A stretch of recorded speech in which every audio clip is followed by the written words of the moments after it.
முன்னாள் சட்டத்துறை அமைச்சரும் மாநிலங்களவை உறுப்பினருமாகிய சண்முகம் இல்லத்தில் தற்பொழுது அவரது கட்சி ஆதரவாளர்களுடன் ஆலோசனையில் ஈடுபட்டு வருகின்றார்.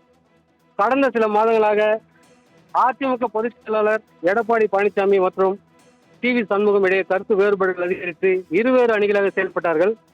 நடந்து முடிந்த நாடாளுமன்ற தேர்தலில் வெற்றி பெற்றவர்கள் ஓர் அணி சண்முகம் தரப்பிலும், இன்னொரு அணி எடப்பாடி பழனிசாமி தரப்பிலும் ஜோசப் விஜய் ஆட்சி அமைப்பதற்காக வாக்களித்தார்கள். இதனைத் தொடர்ந்து சண்முகம் அவரிடம் இருந்த மற்ற சட்டமன்ற உறுப்பினர்கள் அனைவரும் எடப்பாடி பழனிசாமி அவரிடம் சென்ற பிறகு சண்முகம் தற்போது தனியாக செயல்பட்டு வருகின்றார்.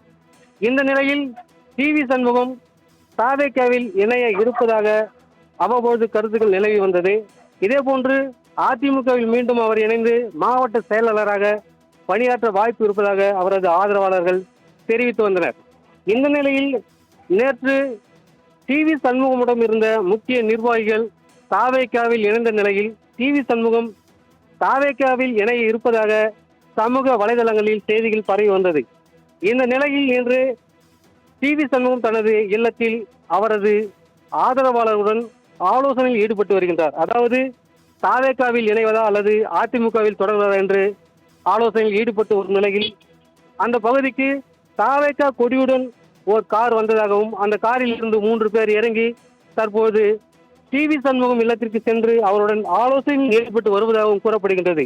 இந்த நிலையில் சண்முகம் இன்னும் ஓரிரு தினங்களில் தாவேக்காவில் இணைய வாய்ப்புகள் அதிகம் இருப்பதாக அவரது ஆதரவாளர்கள் தெரிவித்துள்ளனர்.